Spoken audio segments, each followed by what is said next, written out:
Listeners, readers, welcome to the Foxed Page, where we dive deep into the very best books. You'll come away with a richer understanding of the text at hand, all while learning to read everything a little better.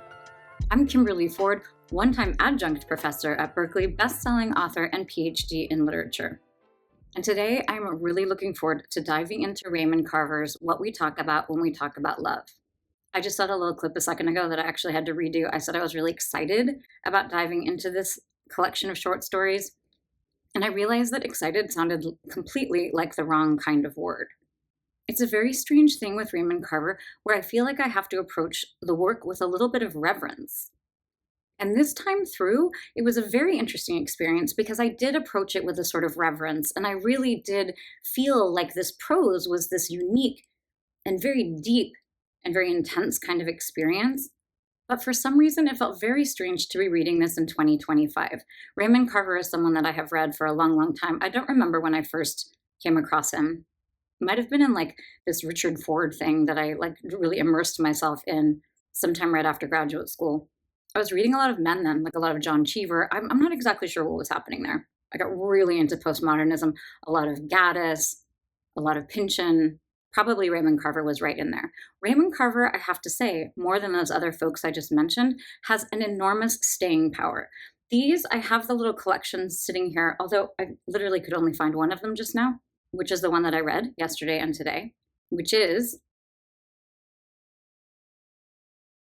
What We Talk About When We Talk About Love.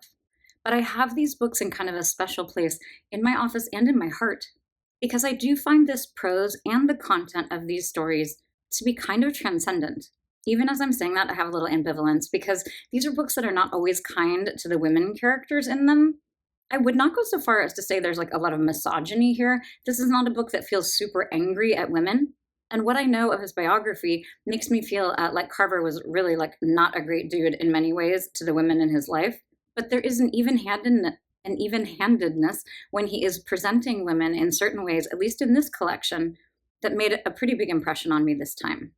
There's some very strong women, there's some female narrators, there are also a lot of very angry men and some very violent men, and a good amount of the violence in this book is perpetrated by men on women, so none of that sits well.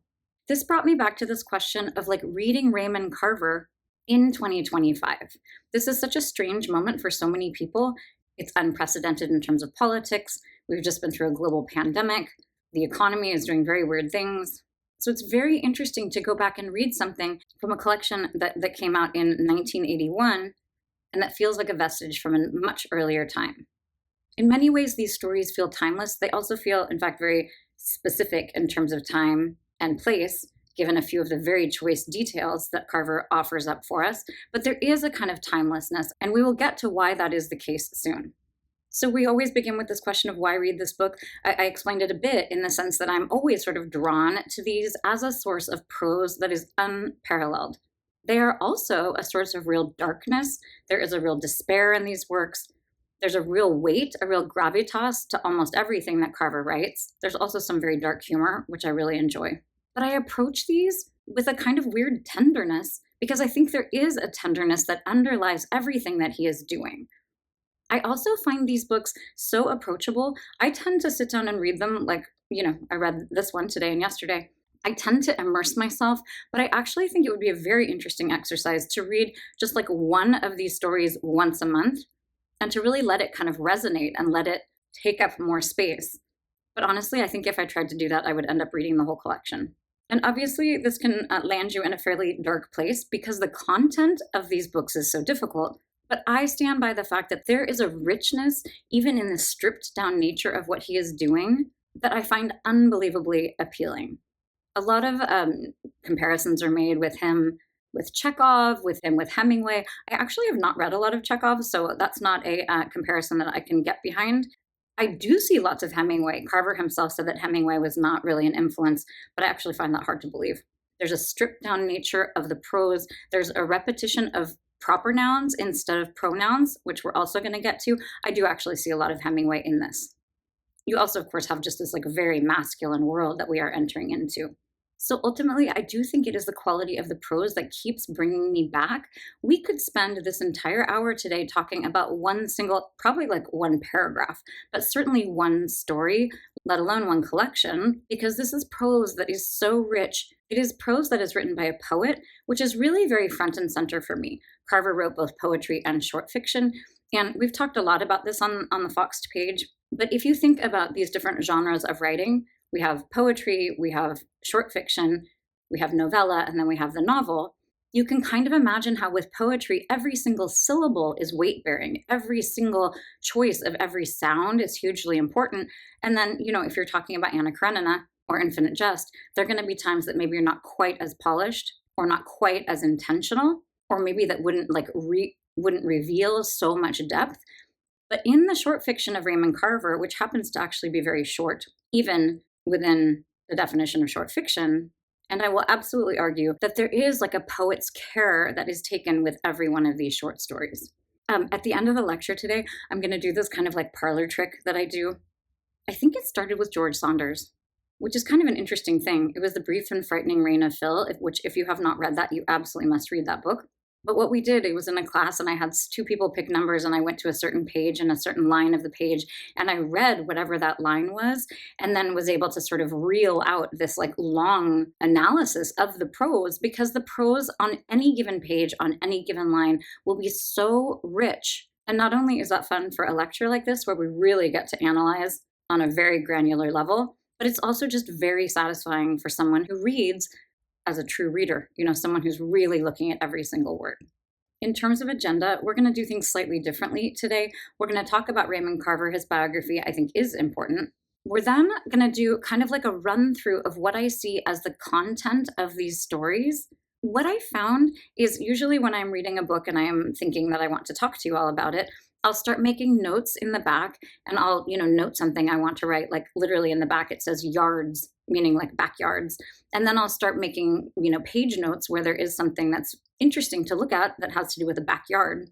And when I sat down to do this lecture, I realized that what I had listed in the back of this book is like this beautiful kaleidoscope of all of these things that he deals with, and even just kind of like listing these topics that he's really delving into was so fascinating. So we're going to look at the content, then we're going to look at the style. We're going to fit him into this like dirty realism school. We're going to talk about minimalism, but we're going to look just at some of the aspects that make Raymond Carver Raymond Carver. And then at the end, we're going to do that parlor trick where I'm just going to, maybe on my phone, I'm just going to dial up some random numbers. Not dial them up, I'm going to somehow generate them. And then we're going to take a look at wherever the prose, wherever chance takes us in this short story collection. So we're going to dive into the biography of Raymond Carver. I'm kind of fascinated by him. I read some big biography at some point, partially because he spent a lot of time in the Bay Area. He and his first wife, they lived in Palo Alto. They lived in, I think, Sunnyvale. He was teaching for a little while at UC Santa Cruz, although that did not go very well because of his alcohol use disorder. But I feel kind of like a weird kinship simply because he is from the West Coast, although he's from the Pacific Northwest, so like a far cry from California. But I do have the sense, literally just because I know the streets that he, where he was teaching and whatnot, makes me feel a real kinship, which is ridiculous.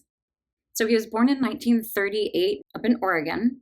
His father worked in a sawmill. His mother was a waitress and some sort of retail clerk. Most of this is coming straight from Wikipedia. When he was 19 years old, he was 1 year out of high school. He had a girlfriend who was 16. She got pregnant. They got married. They were married for almost 25 years. And I read this really very sweet thing about how he said at one point that they were just totally sure that if both of them worked really hard and did all the right things, that everything would be okay and that they would somehow be able to make the rent and have the money that they needed. Economic security was a huge thing throughout his entire life, throughout the lives of his parents. And a lot of what we see in the fiction has to do with this idea of money as being very scarce and all of the pressures that puts on people. He had all sorts of different jobs, and he was, I think, at Chico State when he met John Gardner, who I literally have this John Gardner book right here. It's right near Beowulf. It's called Grendel. And I keep thinking that I'm going to threaten to sick Beowulf on everyone. We're going to all read Beowulf and then read John Gardner's Grendel. I did not know that there was that connection between John Gardner and Carver. but it actually makes a lot of sense. So John Gardner, who was well known at that time, became a real champion of Carver, and he started publishing short stories and poetry. In terms of his personal life, he was married for a long time until 1977, married for 25 years, as I said, 25-ish.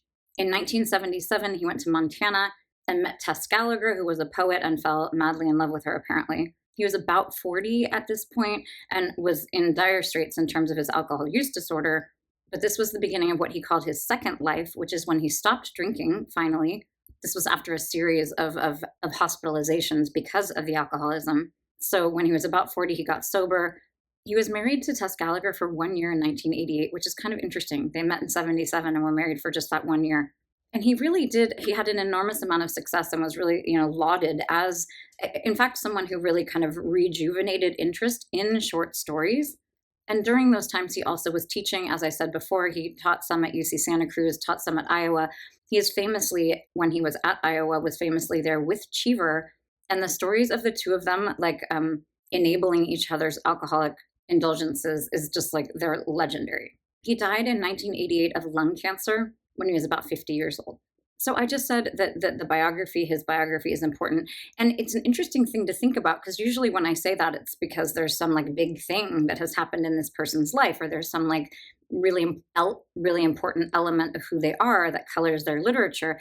In this case, well, I think this alcohol use disorder that he had that was very serious, that certainly colored not only his own life, but also his fiction. But what's interesting to me is just the quotidian nature of his struggles. I mean, this was someone who had married very young, had 2 children he needed to support, never had enough money, was in and out of lots of different schools at different points, and just always struggled to make ends meet. And that is something that we see again and again and again in the work. One of the things that I listened to about Raymond Carver, one of the criticisms that these people were leveling, I have to say, this was an interview that drove me insane. They did this whole analysis of one story where I think they just completely missed the point. It was the craziest thing. It was so frustrating. I finally had to abandon ship. But one of the things that they were criticizing, which is something that people criticize occasionally with Raymond Carver, is that everything is done on this kind of miniature scale, in the sense that we're looking at short spans of time. We're talking about a couple having a conversation. There is not sort of sweeping action. There's not big historical things happening. And he's also criticized for this kind of claustrophobic sense of some of the writing. So I heard those two things and I was like, wait a minute. And the contention that these people had is because often things are on a smaller scale, and because there is a sense of claustrophobia in these stories, that somehow was a problem. And for me, those were absolutely key elements for why this stuff is so important. Their contention was that it didn't allow him to address bigger questions. And my sense was what? All of the big questions are happening here in these very mundane situations.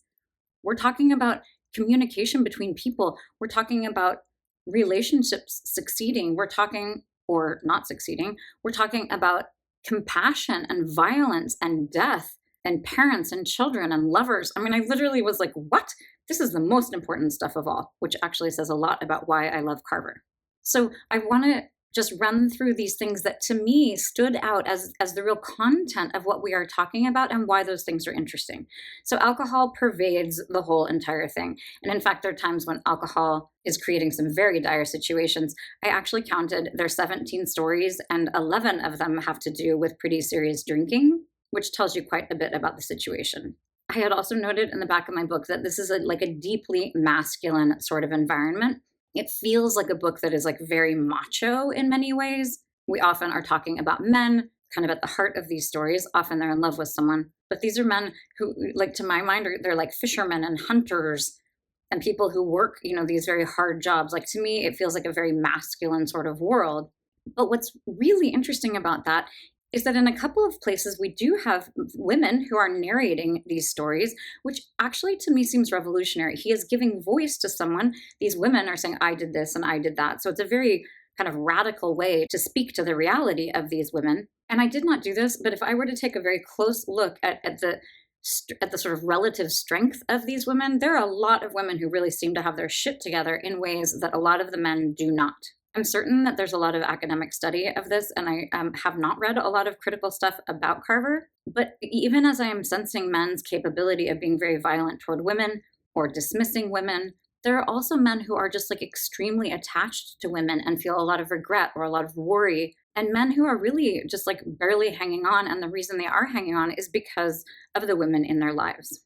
So we have the alcohol, we have this deeply masculine world that also really highlights the importance of women. Then we have all these houses. So this was so interesting to me. There is so much domesticity in this collection. I forgot to mention earlier, this was the second collection that he published, and we're going to talk in a little bit about the titles, but I might run through them right now because they're irresistible. His titles are one of the very best things that I think he does. So the first collection that he published was in 1976. Marsh, these readers are so strong. Will You Please Be Quiet, Please? I mean, what an insanely great title. So that was in 1976. The second one is What We Talk About When We Talk About Love. That was 1981. In 1983, he published Cathedral, and then the stories were collected in 1988, and that collection is called Where I'm Calling From. He also has a bunch of collections of poetry. There's a collection called Furious Seasons that was put out by a press in Santa Barbara, but the bigger ones are Will You Be Quiet, Please? What We Talk About When We Talk About Love, Cathedral, and Where I'm Calling From. So here in the second collection, and all throughout the work, we see this emphasis on the domestic, but it's a very interesting kind of slanted look at the domestic. There are tons of houses. A lot of stuff is happening in bedrooms and in kitchens. So it's not even like in the living room or on the porch. These are very intimate spaces, the kitchens and the bedrooms. There's a lot about sexual desire and a lot about sexual betrayal and a lot about regret all through all of the work. But one of the things that was so interesting to me in this read through is the ways that we take these domestic spaces and he's sort of perverting them, not like in like a sexual perversion kind of way, but he's like shifting them in these very interesting ways. So the very first story of this collection, we have a scene where someone is he is drinking and he's staring out at his bedroom suite and all of the like interior items of his home, and they are all outside in the yard. So here we have the idea of the private sphere as entering into the public sphere.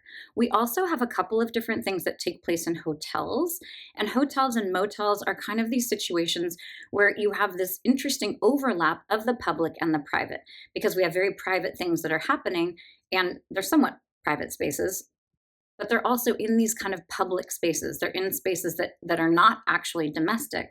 These are liminal spaces where a lot is changing, or has the potential to change or doesn't change. But it's really interesting to look at this idea of how domesticity enters into the public sphere.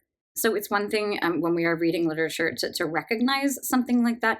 It's slightly better to say like, so what? What is the point of that? And my sense is that one of the projects that Carver was involved in was the project of revealing what is happening behind closed doors. So there's a sense of vulnerability. There's a sense of things that are, again, sort of claustrophobic and close and secretive. Those are things that are being brought out into the light and shared with the public.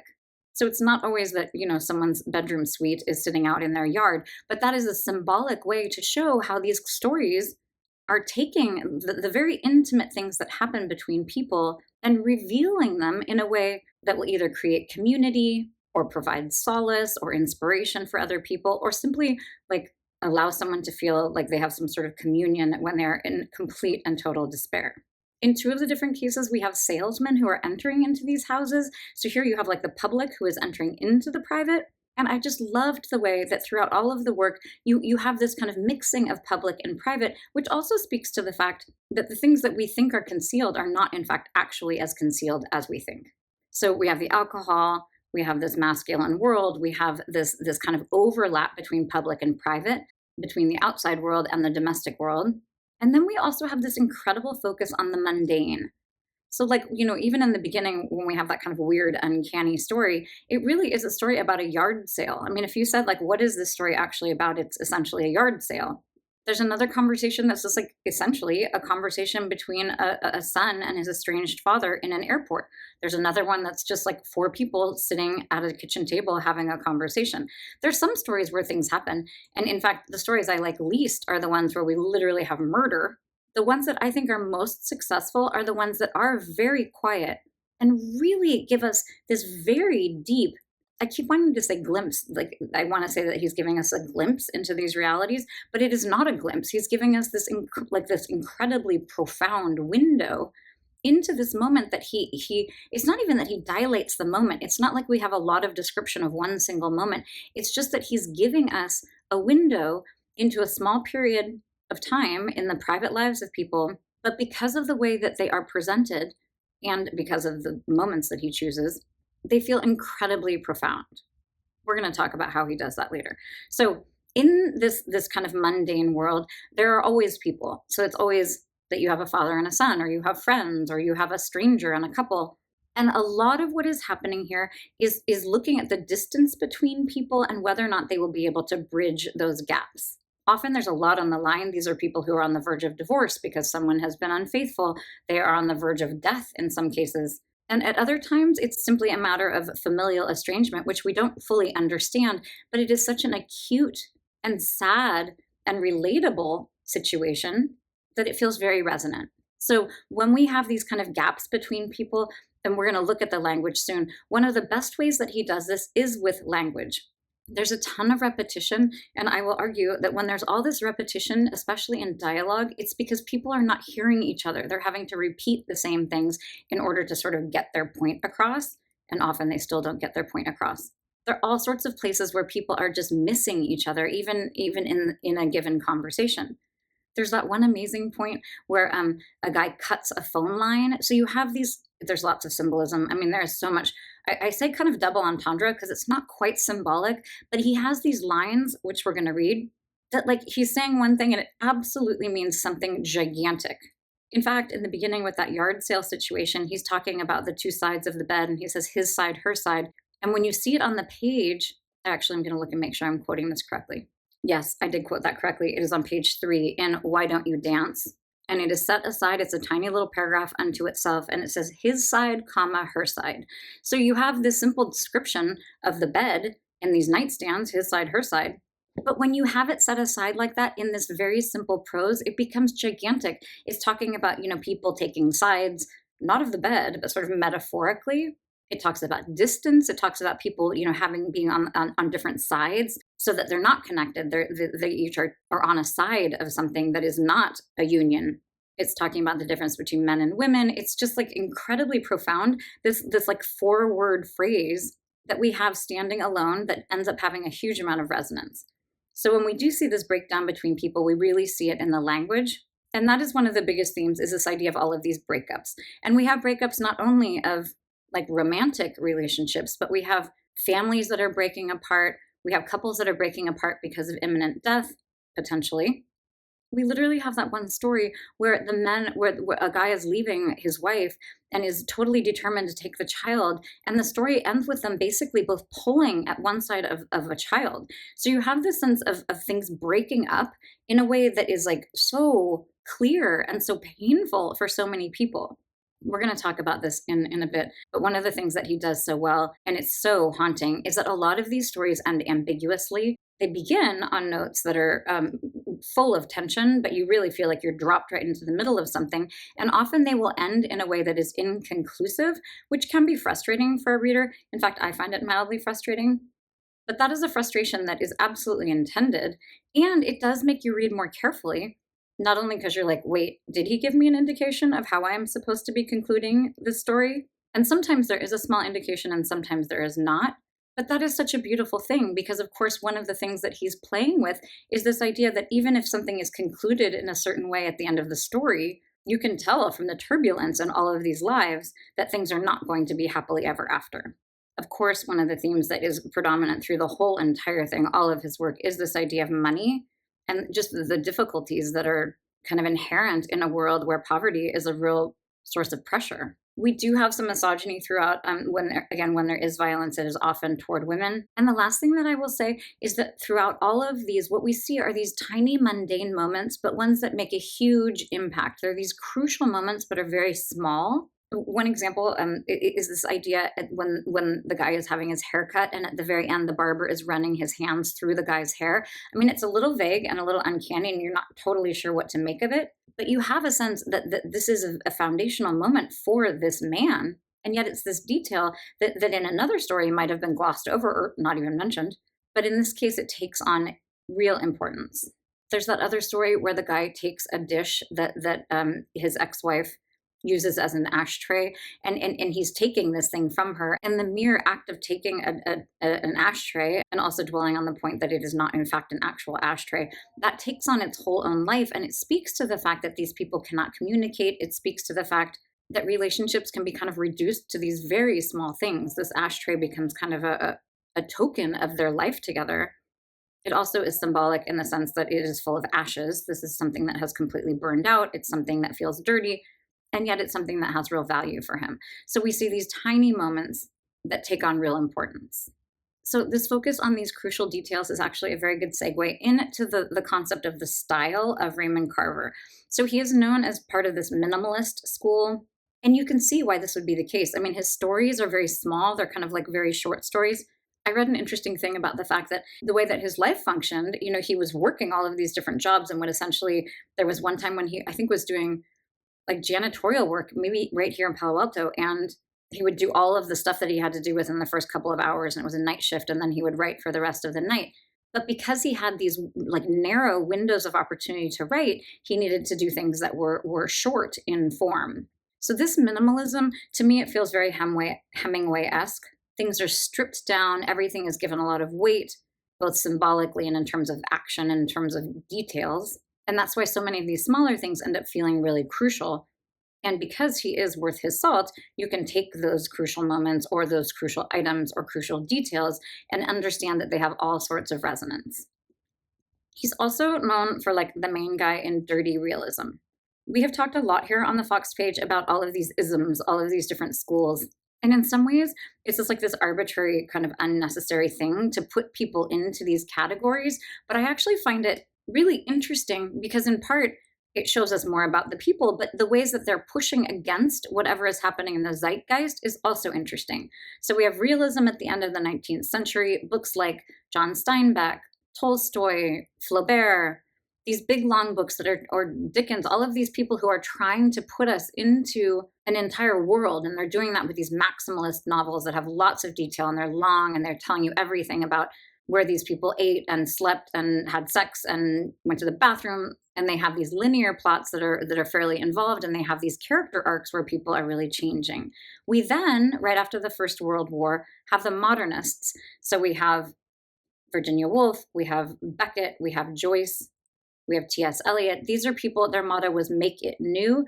They were so traumatized by the First World War, this global catastrophe, and they were so kind of over the idea of an omnipotent God, and that God often felt like the narrator of these realist novels, someone who was in control and had an idea of fate, that they wanted to kind of explode the whole notion of a novel. Faulkner is a good example of a type of modernist writing a little bit later in the United States. For the most part, we've kind of reverted, in my assessment, to basically like a realist novel. Most of the books we read today, not always, but you have a fairly straightforward narrator, often third person, sometimes first. We have a good number of details, we have a fairly linear plot. All of these things are pretty straightforward. And when they're not, they are noticeably so. Dirty realism was this thing where we were talking about people who were really suffering from poverty, or someone who was drug addicted, or these kind of dirtier existences that are filled with, violence and crime, and a lot of which is stemming from a lack of resources. I bridle a little bit at the idea of Carver being realist because I think of it as a much longer novel type work, and these are very short stories. But certainly we have a very real situation in the sense that these are very quotidian kind of challenges these people are facing, and everything is set in a world that's very relatable. And with very few but very choice details, he's giving us this incredibly full vision of what these people's lives are all about. So he's definitely minimalist, and he's kind of like the trailblazer in a weird way of this dirty realism. One of the most important things about his prose is the stripped down nature of it. We're going to take a relatively brief look at the very beginning of this collection, and you'll see what I mean by stripped down. Not a lot of adverbs. Things are very kind of straightforward. The sentences are relatively short. The paragraphs are short. When there are details, there aren't very many of them, and they're very carefully chosen. So you cannot talk about the stripped down nature of Raymond Carver without talking about Gordon Lish. So Gordon Lish was an editor of his, and there was a really interesting book that came out a while ago that I actually did not purchase or read. But my memory of it is that it showed, these things kind of before. It showed the work of Raymond Carver before and after Gordon Lish, helped him with it. And I did read a thing that said that he had one teacher who said that it's always better if your thing starts out at 25 words to work it down to 15 words. And the kind of thing that people were saying is then Gordon Lish pushed it down to 5. The reason why this is a little bit controversial is that the sort of pruning that Gordon Lish was doing was so radical that it was almost like a collaboration. And there's some sense that a lot of what Gordon Lish was doing would end up making the stories feel much more like opaque and uncanny and strange and menacing, because so much stuff was taken out that you're left with like a little bit of a disconcerted feeling. I am dying to know how much Gordon Lish did with the endings of these stories. Again, there's several of them in this collection alone where at the end you're like, wait, did this poor kid, Scotty, did Scotty make it? Or you're like, literally, are they going to actually pull the baby apart? I mean, I didn't think they'd actually pull the baby apart, but what is going to happen here? And I'm very curious how much Gordon Lish just came in and chopped stuff out and left us hanging at a moment that's incredibly provocative, but one that can also be somewhat frustrating.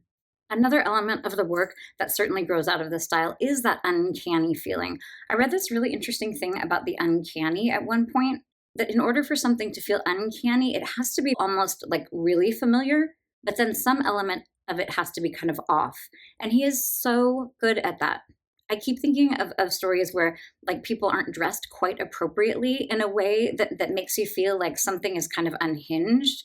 And a lot of times that uncanniness does lead to kind of a feeling of menace.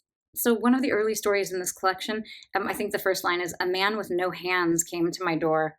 You know what? I don't know why I keep doing this. Hang on, let me get to that actual line. It reads, this is page 11. The title of the story is Viewfinder. "A man without hands came to the door to sell me a photograph of my house." So that is so weird. First of all, why does the man have no hands? We actually don't ever really have a satisfying answer to that. We also have the idea, again, of the public world pushing into the private world. And also you're like, why would you want a picture of your house? Why is this guy going door to door to sell pictures of people's houses? It makes more sense later when we have a book salesman who is going house to house. But this is the kind of uncanny, slightly off-kilter thing where you're like, what? We also, in this one, there was kind of a creepy element of the slugs that are crawling around that night, or the teeming bass. You have the sense of things as being just a little bit on the creepy side. And when those small details, I mean, slugs are just inherently kind of gross, but they're not creepy. But set, it's nighttime and this woman's outside in her robe and there's conflict between herself and her husband, and she's outside with an unknown man. All of those elements, they might all be fine, but there's an uncanniness to it that really makes things tense. In fact, we're going to take a quick look at this first paragraph just to explore this uncanniness. So as you can imagine, there is a real art when you are collecting a bunch of short stories. There's a real art to how you are going to order them. The first one is obviously a very big deal. You really need your reader to keep reading when they pick up and read this very first paragraph of your book. You also, if you title the collection after one of the short stories, which they have done here, the eponymous short story, which means the one that comes from the title, what we talk about when we talk about love, that is going to be a big one. People are definitely going to seek that out and trust that that is one of the best stories in the collection, and you want the last one to be good. So this first story is really carrying some weight. We're going to talk about titles in a second, but the title of this is "Why Don't You Dance?" ? Which is so provocative and so interesting. So here is the opening paragraph with all of its uncanniness. "In the kitchen, he poured another drink and looked at the bedroom suite in his front yard." So odd. So odd. I mean, it's very interesting here that we have him sitting in the kitchen. It's kind of like the heart of the home in many ways. It's also typically the space of a woman, and she is not. There is no woman in this scenario, which is not immediately clear, but becomes clear as we read through. It's so fascinating because if you recall, we have a young couple who arrive soon. I'm not spoiling anything.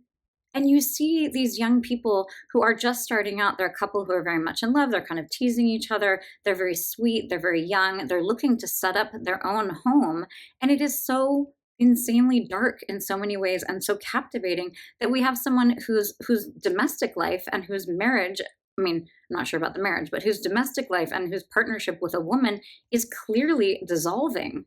But this is a story that you can imagine if you didn't have the whole bedroom suite and the whole entire, house, if you didn't have the contents of the house in the yard, it would be far less interesting. In fact, it wouldn't really be much of a story at all.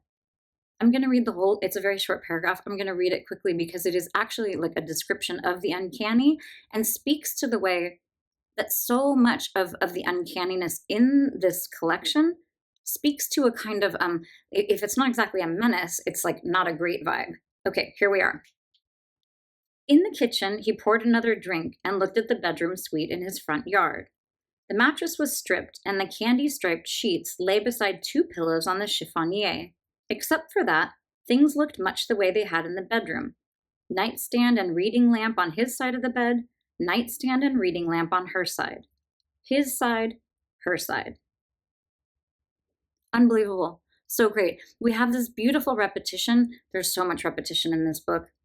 Nightstand and reading lamp on his side of the bed, nightstand and reading lamp on her side, which really is speaking to this idea of details. Lamps are something that are going to illuminate things. And in fact, he has run an extension cord out there so everything is illuminated. It's almost like he's warning these young people. You have the idea of reading something, like obviously reading a book, but also like how well are you reading the situation if you're a man and a woman? If you just think about this story for just like 1 second, step back and just think about the absence of the woman, which we really should be feeling throughout. It is so acute. She's never mentioned. We don't hear the fact that, he's been suddenly abandoned, but everything here is speaking to her absence in a way that is so deft. So this kind of parallel repetition here, the nightstands, is actually a very good segue into the idea of repetition in general. We have tons of repetition throughout this whole book. One of the things that it does is make us slow down as readers. If someone's giving you the exact same piece of information twice, you really got to like take in that piece of information. It is also, as I mentioned before, speaking to this idea that people's messages are not getting across, but it's also in a very basic way speaking about the futility of language.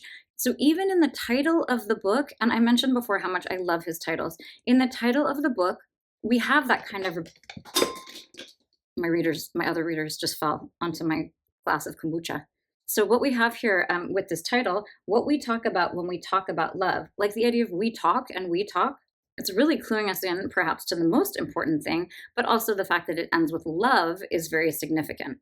I am a huge sucker for titles that are pulled from the text of something, and I find it so thrilling. Reliably, as you are moving through these short stories by Raymond Carver, you'll come to the title, and it is so satisfying. There's one called After the Denim, and I was like, oh my gosh, how is he going to work the phrase after the denim into this story? And it is so well done.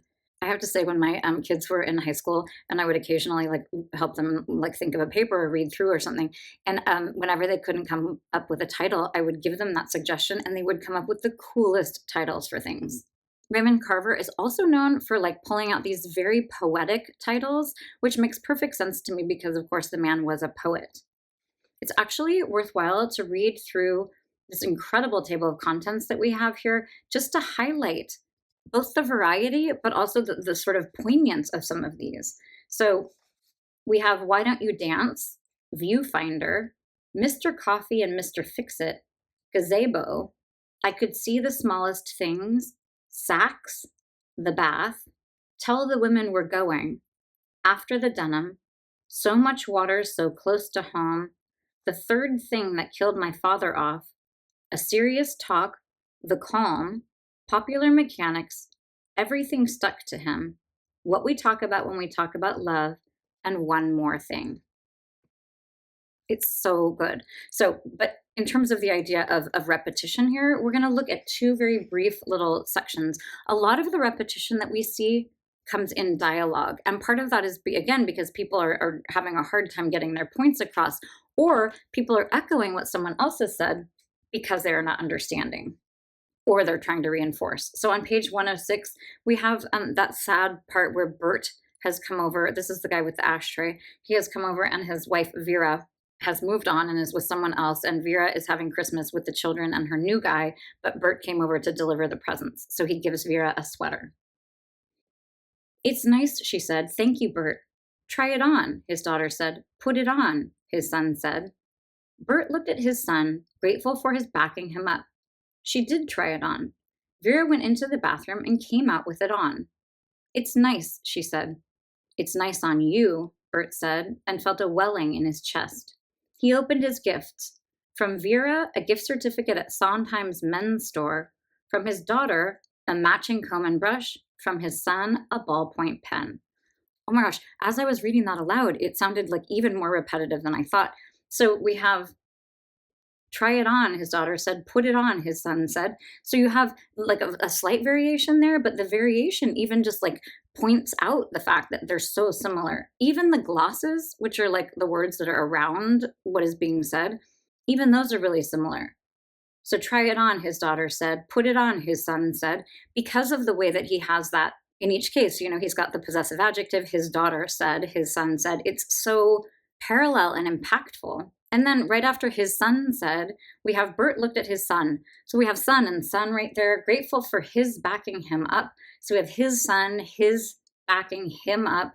And then she did try it on. So this try it on thing has now been repeated, essentially 3 different times in slightly different variations. And then we have her say, it's nice. And then he says, it's nice on you. So we have this kind of repetition. Carver was known for saying that he didn't write dialogue the way that people talked, that he understood that he didn't do it the way that people did it, which, any good writer, you want it to feel like people talk, but it doesn't, like if you sat down in a cafe and wrote down verbatim what people were talking about around you, language is so full of like all kinds of weird fillers and stuff that if you were to transcribe it, would sound like a whole bunch of like garbage. What he does here is really strip things down, but it all sounds so natural.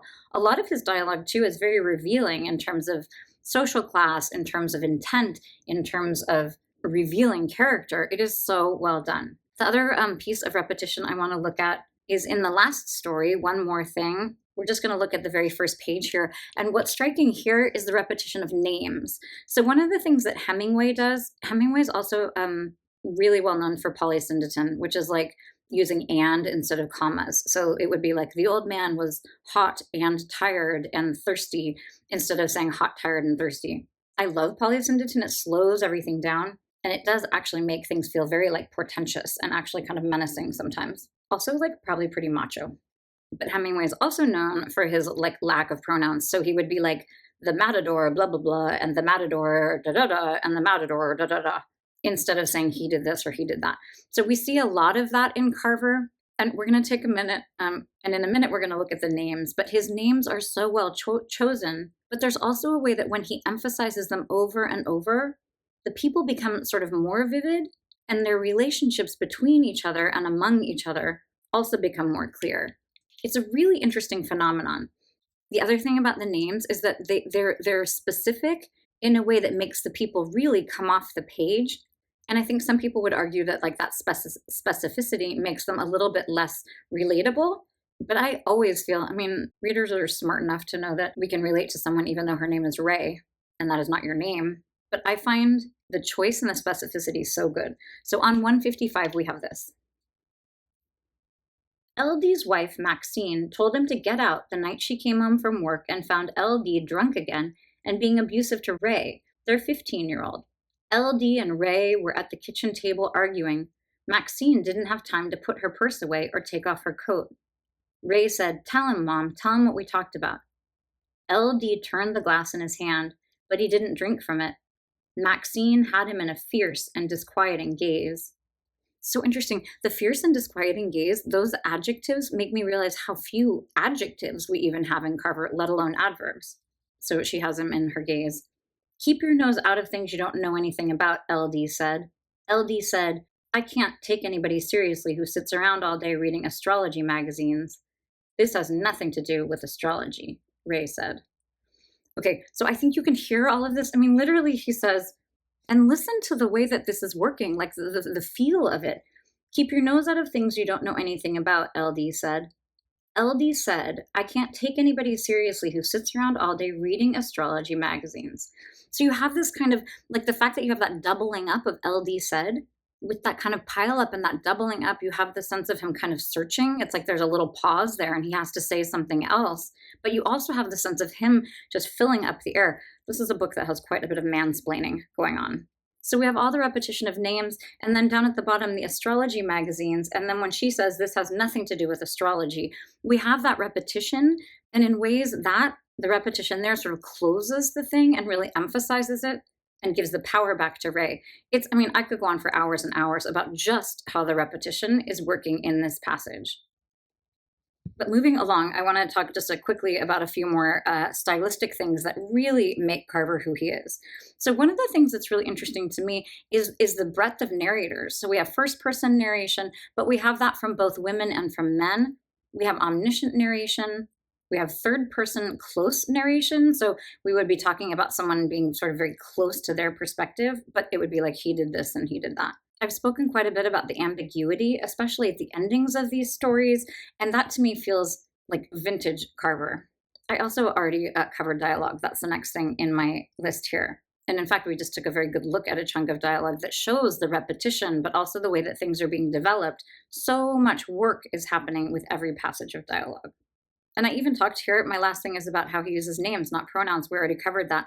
But I do want to run through a couple of the names just to give you a sense of how good they are. So literally someone's named Les, you have this sense of like, it should be too on the nose if you name your character Les, but it really works. Then we have someone named Cliff. I mean, this is someone who's like right at the edge of a cliff. At one point we have these three guys in a row, Low, Wait, and Slade. So Low, it's L-O-W-E, but really we're speaking about being low in many ways. Wait, this is someone who's constantly waiting. And Slade, we have this idea of someone who's literally been slayed. All of those should be too much. It should feel like it's too kind of on the nose, but it really isn't. Even with Maxine, this is someone who's maxed out, people. Like, she's just done. She didn't even have time to put down her coat before she was like, okay, LD, you're out. And I have in my notes here Vera and Bert. So Vera, veritas is like truth. So like Vera speaks very much to the idea of truth. And she is someone, who kicked Bert out, presumably at some point, or he left, or whatever happened. And he's coming back and taking the ashtray. But the fact that Bert is taking the ashtray and that his name is so close to burnt, he's also someone, not only is he taking this ashtray that's not actually an ashtray, right before he did that, if you've read the collection, you'll recall, and I don't think I'm spoiling anything, he put all of the, they were called like wax and sawdust logs, but I'm imagining they're like Duraflames. He like put all the Duraflames into the fire, which he had been sitting by, which was so nice. But before he left, I mean, she accuses him of like trying to burn the house down, which I don't think so. This is kind of like a mild kind of arson. But the fact that his name is Bert, which is so close to burnt, is just like, it's too good. Okay, we're going to end today by doing my parlor trick, which is where we pick two random numbers and then I go to that page and that line and do a little analysis for you. I actually just got nervous because I was like, what if this doesn't work? What if this is like some like totally not interesting line? Or what if I can't actually analyze it? So I just asked Siri to generate two numbers for me, and I felt like she would be able to do that, just like spit out two numbers, but she in fact led me to a number generator, which generated the numbers 44 and 5. And I will say this is not like my very favorite story in the collection, but sure enough, the prose is so good that we will be able to dig in here for just maybe 2 minutes. So I'm actually not going to start at line 5 because that would be right in the middle of the paragraph. But this is when our friend Les, which is so sad, he is together with his father and they are meeting in the airport in Sacramento, and he has been estranged from his dad for a long time. And his father is explaining an affair that he had. So here we have this up at the top of the page. The father is speaking. Let me buy us another drink, Les. Order us 2 more. I'll speed it up. I'll be through with this in a minute. Listen, he said. So right off the top here, we have this is happening in a bar with this very strong presence of alcohol. And what we have here is like a family reunion. We have like this father and son getting together again, but they are not in a domestic space. They're in a public space, but one where like a lot of intimate things are happening. Importantly, also, the last word, listen, he said, is in italics. There's not a lot of italics throughout Carver. So when he does have it, it's really impactful. It's also important, of course, that he is saying listen, because he really wants his son to sort of absolve him of some sort of guilt. This is kind of like a confessional thing that's happening. So he's really exhorting him here, like, listen, like I really need you to. I have to say, too, right before this, I just glanced at the paragraph above, and his father had already said, listen. He also said, listen, right after he had taken off his glasses and closed his eyes. So he's having this encounter with his son and taking off his glasses. Whenever you see a character and they have glasses, You should, think about what it is they're seeing, and you should think about their vision and whether or not they are seeing things clearly. And if someone takes off their glasses, you have a sense then of them not wanting to face something. So he took off his glasses and he closed his eyes, this father figure. So we have a lot of denial, but he is wanting his son to hear all of this. And he also alluded to the fact that the woman he was having the affair with had a husband named Larry. She kept his picture in the bedroom by the bed. First, it bothered me, seeing his picture there and all. But after a while, I got used to it. You see how a man gets used to things? He shook his head. Hard to believe. Well, it all came to a bad end. You know that. You know all about that. I only know what you tell me, I said.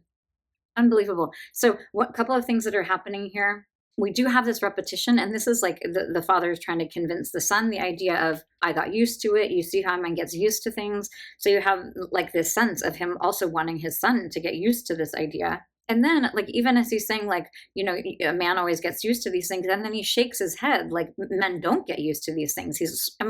That's also a common thing where you're like, you're not actually contradicting yourself, but when he's shaking his head there, it is very much like he is, doubting what he is saying. Then hard to believe, which of course he's speaking, for himself, but also for his poor son, who is, being filled in with a lot of like information about how when his father was having the affair, the poor husband, the cuckold's image is right there looking over them. And then it is so incredible toward the end where we have, again, this repetition, you know that, you know all about that. And then we have the son saying, I only know what you tell me. In so many ways, this is resonant with the title of the book, what we talk about when we talk about love. And you have the idea, too, that his dad is using things like people get used to things ended badly, you know all about that. It's sort of these vague things. And then the son is really getting to the heart of the matter here. I only know what you tell me. So I could go on and on, but I'm going to just leave it at that. I don't know what exactly it was yesterday morning that really drew me to this book. But I'm really glad to have just really immersed myself again. And I'm even more glad that I got a chance to talk about it, because Carver is just someone who offers up so much grist for my mill. So thank you so much for tuning in. Happy reading.